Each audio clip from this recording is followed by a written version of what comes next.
આપણી સાથે પદ્મિની બા છે. પહેલાં તો પદ્મિની બા, તબિયત કેવી છે આપની? તબિયત તો ઠીક છે. હજી થોડીક વીકનેસ ને જે મારી નસો સુકાઈ ગઈ છે ને એ બધું છે હજી, પણ થઈ જશે ધીમે ધીમે. હું તો પોતે ખુદ સ્ટ્રોંગ છું જ, આપણે ખ્યાલ આવી જ ગયો હશે. જી શું કાલે સંમેલનમાં જવાના આપ? અમદાવાદમાં મહાસંમેલન પાર્ટ 2 છે.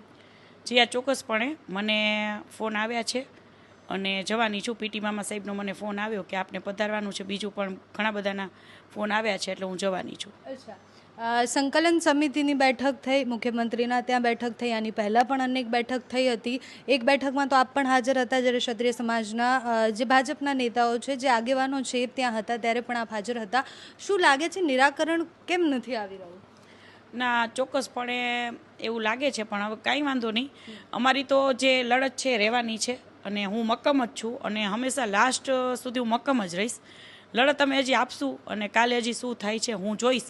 મને એવું લાગશે કે શું છે, હવે હું મારું સ્ટેન્ડ લઈશ, મારું અને મારા ક્ષત્રિય સમાજનું સ્ટેન્ડ લઈશ કે આમાં શું કરવું જોઈએ, હવે આપણે આગળ કયા પગલાં લેવા જોઈએ. બરાબર છે. અને ક્ષત્રિય સમાજ અમે એક છીએ અને એક રહેશું. પણ ક્યાંક ને ક્યાંક જો મને કાલે એવું લાગશે કે ભાઈ આ બધું ગુમરાહ છે, તો પછી હવે કંઈક અમે નવું સ્ટેન્ડ લેશું.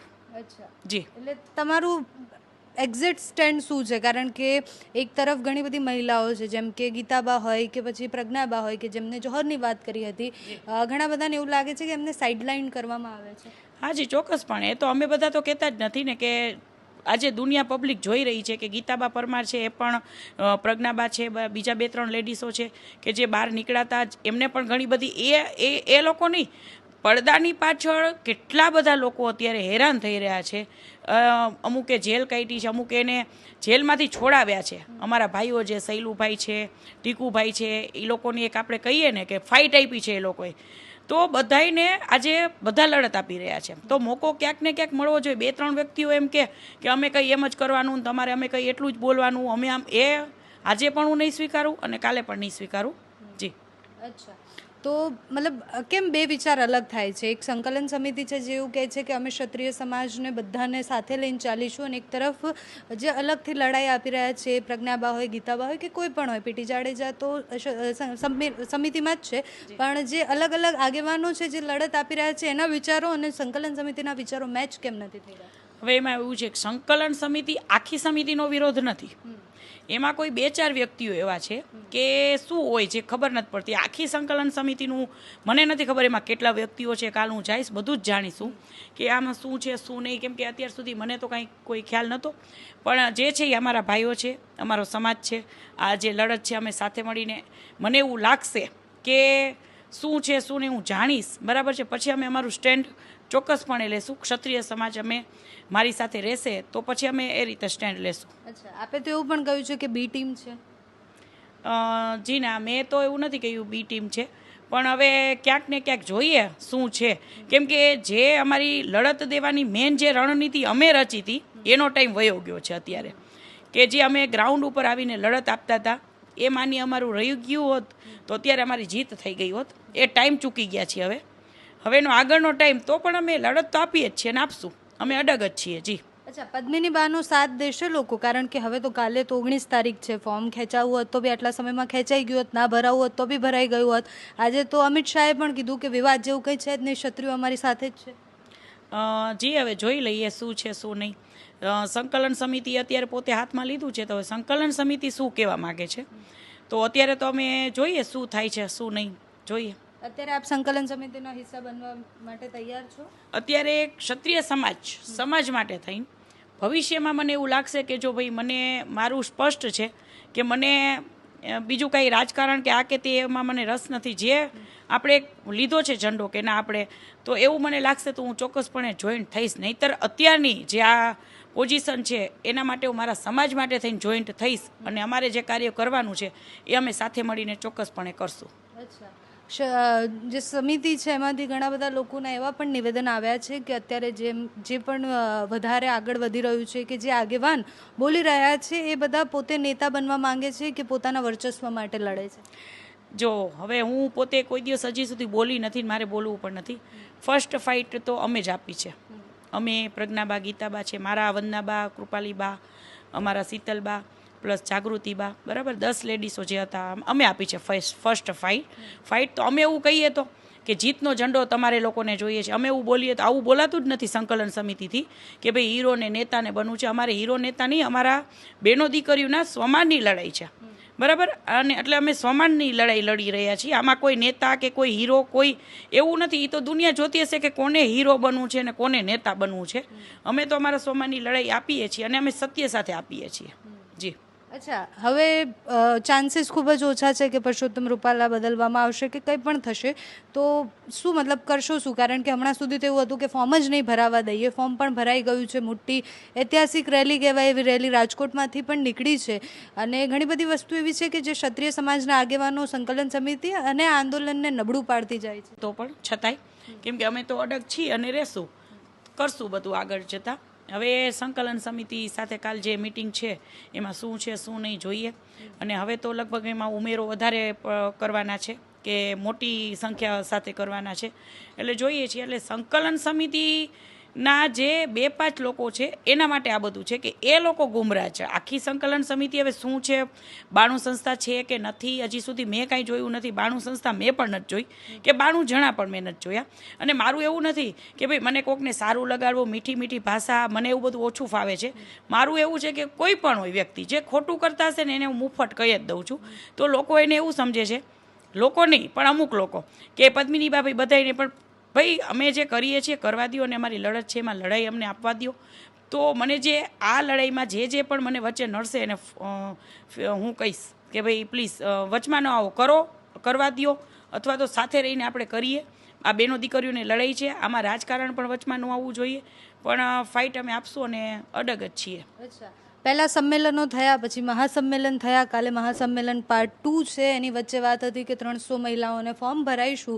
એ બધી જ વાતો પાછળ રહી ગઈ અને ભાજપે જે કરવું હતું એ તો કરી જ રહી છે ભાજપ. હવે એ બધું સંકલન સમિતિએ જવાબદારી લીધી હતી કે 300 ફોર્મથી અમે ભરશું. તૃપ્તિબાઈ એવું બોલ્યા હતા કે ભાઈ હવે આપણે આવી રીતના કરશું. તો એને અમને પણ કંઈ ફોન કર્યા નથી કે ભાઈ આ પદ્મિનીબા તમે ત્યાં છો તો તમે ત્યાંનું સંભાળો. અને એ મને કહે ને મારે સંભાળવું એવું જરૂરી, હું એને એટલું બધું માનતી નથી. મારી તો લડાઈ હું આપું જ છું, એટલે એ કાંઈ થયું નથી. પણ મારે હું તો કોઈને જે કરે છે એને હું કરવા દઉં છું. હું કોઈને નડતરરૂપ નથી થતી. મને એમ હતું કે એ બેન છે, કરે છે, કાંઈ વાંધો નહીં. પણ એ રિઝલ્ટનું આવ્યું એટલે પણ થોડોક મને ગુસ્સો આવ્યો કે ભાઈ 350 ફોર્મ તો ભરાણા નથી હજી, બરાબર છે. તો એ કાંઈ થયું નહીં. પ્લસ પાછું બીજું આવી ગયું. એટલે આમાં શું થઈ રહ્યું છે શું નથી એ ગુસ્સો આવ્યો હતો કે તમે લોકો શું કરી રહ્યા છો. આટલું મોટું મહાસંમેલન થયું છે તો મહાસંમેલનમાં પણ કોઈ જાતનું કાંઈ સ્ટેન્ડ ન આવ્યું. એના માટે થઈને થોડુંક દુઃખ લાગ્યું હતું કે ભાઈ જે લડત અમને અમારી રણનીતિ તરીકે આપી હતી એ અમે નથી આપી શક્યા. પણ સ્ટેન્ડ અમારું હજી એ જ છે અને એ જ રહેશે કે હું આપણે ક્ષત્રિય સમાજ સાથે છું અને હંમેશા રહીશ. અને પદ્મિનીબામાં કોઈ દિવસ કોઈ જાતનો ફેર પડશે નહીં. અચ્છા, પરસોત્તમ રૂપાલાને હવે તો જો નહીં બદલાય તો ક્ષત્રિય સમાજનો સ્ટેન્ડ શું રહેશે? ક્ષત્રિય સમાજ કોની સાથે? કારણ કે સામે પક્ષે ખાલી હવે કોંગ્રેસ છે જે પરેશ ધાનાણી છે. તો કઈ બાજુ મતલબ રાજનીતિના તરીકે પણ જોવું પડશે ને કે જો આમને વોટ નહીં તો કોને વોટ? કારણ કે તમે ઉમેદવાર પોતાના ઊભા નથી રાખ્યા. એ વિશે અત્યારે હું કાંઈ જ નહીં કહી શકું. કાલે જોઈએ છે. પહેલાં અમારા ઘણા બધા ત્યાં મળવાના છે. કારણ કે ઘણી બધી મહિલાઓએ તો કીધું છે કે અમને જવતલિયા ભાઈ છે અમારા, તો અમે એમને સાથ આપીશું. જી ના, ચોક્કસપણે પરેશ ધાનાણી ભાઈનું તો હું ખુદ સન્માન કરું છું કે ભાઈ આટલું સરસ બોલ્યા હતા કે હું બેનો તમારા માટે એક જવતલિયો છું, તો મને માન છે. પણ કાલની જે અમારી મિટિંગ છે અમારે ત્યાં એના શું થાય છે શું નહીં એ અમે નક્કી થઈ જાય પછી હું આપને કહીશ. અચ્છા, અને પદ્મિનીબાનું સ્ટેન્ડ આજે શું છે? મારું તો સ્ટેન્ડ એક જ છે કે મારા સ્વમાનની લડાઈ છે એ લડવાની છે અને હંમેશા હું સાથે છું, ક્ષત્રિય સમાજની સાથે છું ને રહીશ. અને કાલના સંમેલનથી શું અપેક્ષા છે? કારણ કે એવું માની શકાય કાલનું છેલ્લું સંમેલન હશે, રિઝલ્ટવાળું સંમેલન હોઈ શકે. હવે જોઈએ ભાઈ, ઘણી બધી મિટિંગો થઈ, બરાબર છે. હું તો એકાદ જ મિટિંગમાં ગઈ હતી, એ પણ કેવી રીતના ગઈ હતી બધાને ખ્યાલ જ છે કે લાસ્ટમાં ગઈ હતી. એ લોકોએ પછી જ મિટિંગ પછી તો એવું કહેવામાં આવ્યું હતું કે આ છેલ્લી મિટિંગ છે, આના પછી અમે કોઈ મિટિંગ નહીં કરીએ. જી, હવે આમાં એવું લાગે છે, આપ બધું જોઈ રહ્યા છો, આપ બધા, તો આ લોકોને એવું લાગે છે કે આ બધું પદ્મિનીબા, હું નથી. આપ મને પૂછો છો, મારે જવાબ દેવા પડે છે, તો મારે તો સાચું જ બોલવું પડે. ત્યારે એવું કહેવામાં આવ્યું હતું કે હવે આ લાસ્ટ મિટિંગ છે, હવે આના પછી કોઈ પણ મિટિંગ નહીં થાય. એના પછી આપ પણ જોવો છો કે કેટલી બધી મિટિંગો થઈ, બરાબર છે. અને ત્યારે અમે લડાઈ આપી છે ને. તો એ લોકો જે મિટિંગ કરતા, હમણાં જે ખાનગી મિટિંગો રાત્રે થઈ 8 વાગે, એની પહેલાં થઈ 8 વાગે, તો જે લડત આપવાવાળા વ્યક્તિઓને તમે ત્યાં હાજર નથી રાખતા, તો હીરો કોને બનવું છે, બરાબર, નેતા કોને બનવું છે, એ પબ્લિક વિચારશે કે લડત તો અમે આપી છે. ભલે આખો સમાજ અત્યારે ક્ષત્રિય સમાજનો નાનામાં નાનો વ્યક્તિ આપે છે, હું એમ નથી કહેતી, પણ શરૂઆત અમે કરી છે, તો અમને સાઈડ લાઈન કરવાનું કારણ શું? જી, હજી આપને એવું લાગે છે કે આપને સાઇડલાઇન કરવામાં આવે છે? જી ને, હવે તો હું તો ભાઈ, જો આપને ખબર જ છે, મને જે લાગે છે એ તો હું મૂકી જ દઉં છું કે ભાઈ મને આ લાગ્યું, સમાજ હોય તો પણ ભલે રહ્યું, કોઈ સાથે અન્યાય હું થવા નથી દેતી, તો મારી સાથે તો અન્યાય કેવી રીતના થવા દઉં? એટલે હવે કાલે જે છે એમાં મને ઇન્વિટેશન છે, બરાબર છે, એ પણ સંકલન સમિતિના કોઈ વ્યક્તિએ મને નથી કર્યા. પીટી મામા સાહેબ છે અમારા, એને મને ફોન આવ્યો, એટલે એ કરી દે એટલે ચાલે. આમાં કંઈ એવું તો ન હોય કે ઓલું કરે કે આ કરે, પણ હું હવે ત્યાં સ્ટેન્ડ લઈશ કે હવે શું કરવાનું છે. કાલે આપ પોતાની રણનીતિ બધાની સાથે જાહેર કરશો? જી હા, ચોક્કસ. છેલ્લો સવાલ એ છે કે સંકલન સમિતિ એક તરફ એમ કહે છે કે આપણે શાંતિથી અને રાજનીતિમાં લોકશાહીના ઢબે આપણે લડાઈ આપવાની છે, અને બાકી આગેવાનો કહે છે કે જો શાંતિ નહીં સમજે તો પછી અમને બીજી રીતના સમજાવતા આવડે છે. તો શું લાગે છે કે જો કાલ સુધીમાં કોઈ નિર્ણય નથી લેવાતો તો આ લડાઈ કે આંદોલન ક્યાંક બીજા રસ્તે જઈ શકે છે?